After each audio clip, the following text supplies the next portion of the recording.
Abundar de ello, saludamos y nos da muchísimo gusto, en lo personal lo digo, Julia Santibáñez, muchísimas gracias por acompañarnos esta tarde en la segunda emisión de La Ciudad y el Mundo. Para presentaciones, pero mire, usted ya la conoce. Julia es escritora, crítica literaria, promotora de la cultura y también conductora del Ombligo de la Luna aquí en Ciudad TV 21.2. Julia, muchísimas gracias por estar con nosotros. Al contrario, gracias a ustedes. Tardes. Y qué bueno que estamos aquí. Recién estrenada programación, además, en el Ombligo de la Luna. Ustedes en la mañana hablan de lo que hacen los diputados en el Congreso y dan como las noticias, el reporte, los entrevistan. Y nosotros de este lado los entrevistamos de otra manera y presentamos el trabajo de otra forma. Así que me encanta compartir ahora sobre otra temática. No, al contrario, sobre todo con esta experiencia que hay que decir que tienes en y el reconocimiento, por supuesto, también en el mundo literario. Y para nosotros es un orgullo y un gusto que estés acá. Al contrario. Julia, y pues bueno, en ese sentido preguntarte tu opinión sobre esto que fue muy sonado en la semana. 100 años de soledad en los tiempos de Netflix, podría decirse. Ahorita previo hablábamos sobre, siempre ha habido esta dinámica o esta discusión sobre qué es mejor, el libro o la película, pero hablar de 100 años de soledad es otro tema, ¿no? Sí, porque 100 años de soledad se ha constituido en una de las grandes banderas de lo que se conoce como el realismo literario, que fue la bandera del boom latinoamericano, ¿no? Este movimiento donde por primera vez los autores latinoamericanos le dijeron a España, hey, aquí estamos y ¿qué crees? Importamos. Y entonces España se volvió loca y el mundo entero conoció a estos autores latinoamericanos, García Márquez, Carlos Fuentes, Julio Cortázar, en fin, muchos otros, Juan Rulfo, de alguna forma. Entonces, 100 años de soledad se convirtió de alguna forma en la bandera del realismo mágico, que esta expresión que a veces usamos y no sabemos qué significa y tiene que ver con lo que estamos hablando, es volver lo mágico cotidiano. Por eso las mariposas amarillas, por eso el niño con cola de cochino en García Márquez se volvieron loco al mundo, porque de pronto García Márquez decía, esto es cotidiano, esto es normal. Nadie se sorprende ante las cosas que están pasando aquí. Que una mujer salga volando entre mariposas amarillas es normal, ¿no? Y esto, que es el sello distintivo de 100 años de soledad, uno de los sellos distintivos porque tiene varios, pero esta imaginación desbordada vuelta a lo más cotidiano, como si yo te dijera, aquí está la pluma, pues de pronto una mujer se eleva en los aires, ¿no? Entonces, ¿eso cómo se va a trasladar al cine? Bueno, al cine, a una serie de Netflix. Yo creo que la tecnología y los efectos especiales podrán hacer una parte. Sí, efectivamente van a poder elevar a una mujer, eso sin ningún problema, pero 100 años de soledad es mucho más que eso. Es un uso especial del lenguaje, es una cadencia, un ritmo casi poético, es atmósferas, es sueños. ¿Cómo van a traducir todo eso a una pantalla, ¿no? de cine o de televisión? Se habla mucho de la magia del cine, pero frente a la magia de la literatura, Julia, que mucho de ello se centra en la imaginación, ¿no? Y el poder, y que incluso en su momento lo decía Gabriel García Márquez, el poder de la literatura es esa imaginación que cada uno nos hacemos de ciertos personajes, de ciertos hechos, de ciertos momentos, y que va a ser distinto en cada cabeza y de cada persona.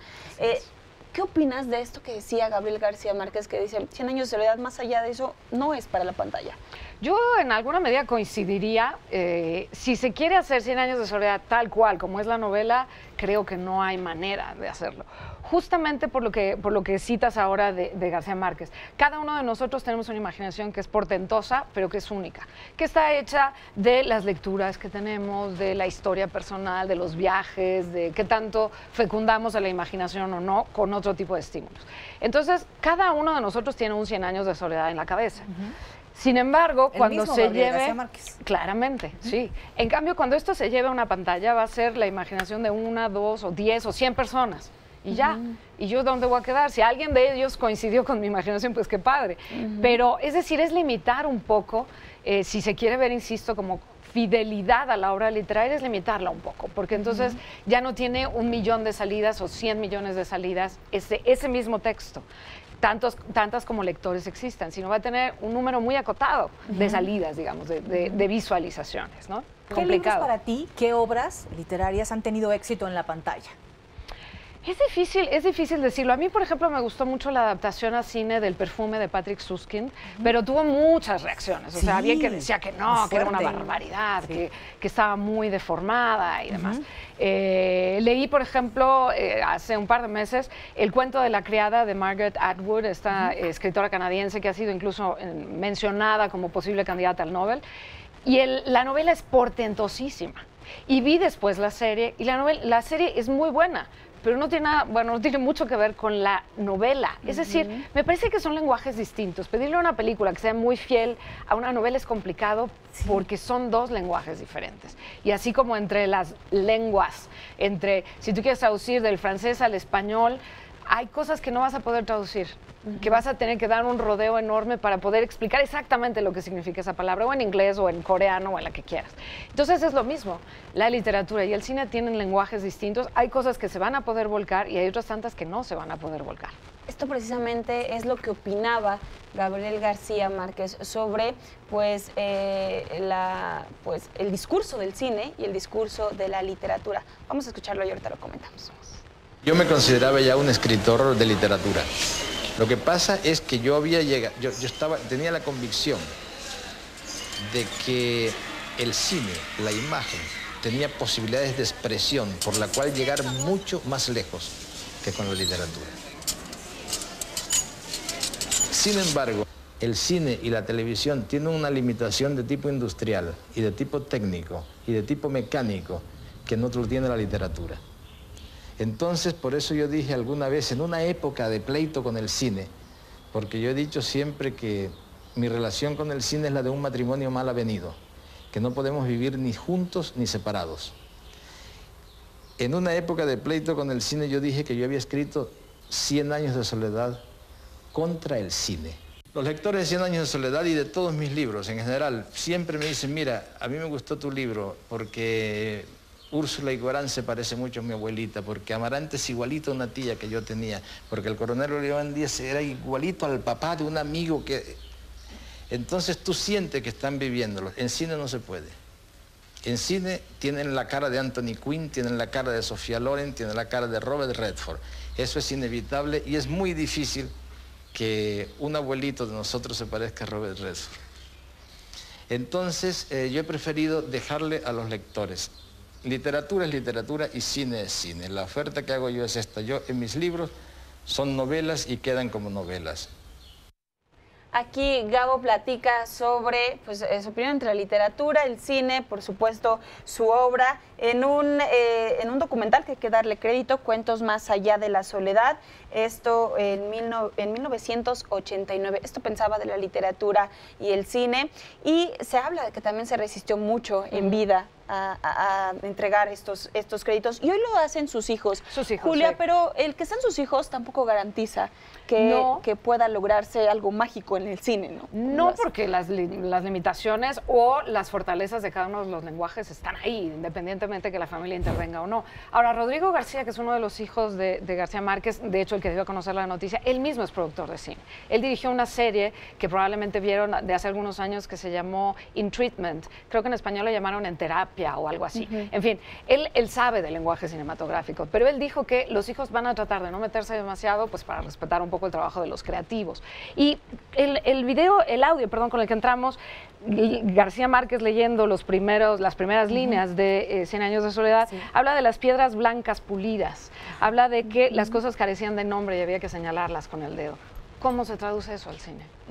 O sea, creo que es una tarea muy complicada y sin embargo podría parecer, con todo lo que he dicho, que estoy en contra. No estoy en contra, me parece que está bien que se exploren nuevas vías y que por todas las posibilidades que la gente pueda acceder a un libro, me parece genial. Yo decía en Twitter, tengo miedo y tengo tantas ganas de verla y a la vez no, ¿no? Sobre todo por esta imagen de y lo llevó a conocer el hielo, como lo tengo y me gusta cómo es Macondo en la imaginación. Tengo miedo sobre cómo vaya a ser, pero bueno, ahí está, no está en contra. Tendremos que quizá meternos también en este aspecto político, económico. Sin lugar a dudas es algo muy atractivo para Netflix. Sin duda alguna, y para la familia, para los hijos de García Márquez, también, ¿no? Hay dinero, por supuesto, hay mucho dinero, por la propia polémica que se ha generado, pues eso significa que lo vamos a ver, nos guste o no, la vamos a criticar, la vamos a apreciar, en fin. yo creo que sí, es un elemento, más que otra cosa, yo creo que es un tema de, si yo pienso como los hijos de García Márquez, por un lado, seguir dando a conocer la obra de mi padre, ¿no? A cuanta más gente se pueda, gente que a lo mejor nunca va a tomar la novela, pero sí va a ver la serie, a lo mejor por ahí entra la novela o entra algún cuento de García Márquez, en fin. Y por otro lado, pues sí, de ingresos. Yo creo que no se puede negar ni un segundo que eso debe estar brillando mucho en la mente tanto de los hijos como de los directivos. Parecería interesante el casting de los ¿Cómo personajes. No? ¿Cómo no? Como decía, mi abuelita se parece, ¿no? ¿Quién va a ser Aureliano? ¿Quién va a ser Aureliano? ¿Quién va a ser Amaranta?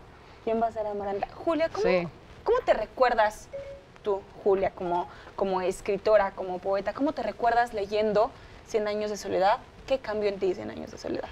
Me impresionó muchísimo porque la había oído nombrar mucho, pero no la había leído, como pasa con mucha gente con El Quijote o con Pedro Páramo, que todo el mundo sabe de qué va, pero no los ha leído. Bueno, yo estaba en primer año de la carrera en letras y dije, no puede ser que yo no haya leído 100 años de soledad, o sea, no me lo puedo perdonar. Entonces, así a escondidas y sin que nadie supiera, porque claro que en pláticas de amigos yo dominaba 100 años de soledad, pero cuando le hinqué el diente, me pasó lo que me ha pasado con los grandes clásicos cada vez que me atrevo a entrar a ellos, con Don Quijote, con Frankenstein, con Peter Pan, con todos los clásicos.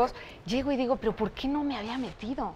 O sea, lo que yo sabía era apenas la embarradita del barniz, pero la madera que estaba abajo, todo el mueble precioso, eso yo no lo conocía. Entonces, sí me acuerdo que fue un deslumbramiento absoluto, de decir, no puede ser que con palabras se haga esto. Una emoción. Esto que dices, atreverse, ojalá todos nos atrevamos a entrarle a estos clásicos, a leer 100 años de soledad. Yo, en lo personal, permítame comentarlo, definitivamente entendí el sentido de lo que es la magia. Eso que todo el mundo le dice de que la literatura o la lectura te transporta a otros mundos, suena muy romántico, pero fue hasta que leí 100 años de soledad cuando entendí realmente que era trasladarse a otros mundos, trasladarse a otras realidades. Y bueno, ahí está la invitación. Julia, necesitamos horas y horas de café para platicar contigo y más si se trata de 100 años de soledad. Así es, platicaremos. Te agradecemos mucho que hayas estado con nosotros esta tarde. Al contrario. Y pues aquí seguimos viendo leamos. Sí, seguro, pero además no perdamos el disfrute de la lectura, que nadie nos imponga una obligación. Si se nos antoja leer 100 años, leámoslo. Y si no, no. Claro. No hay que leer por obligación. No hay que vacunarnos contra la lectura.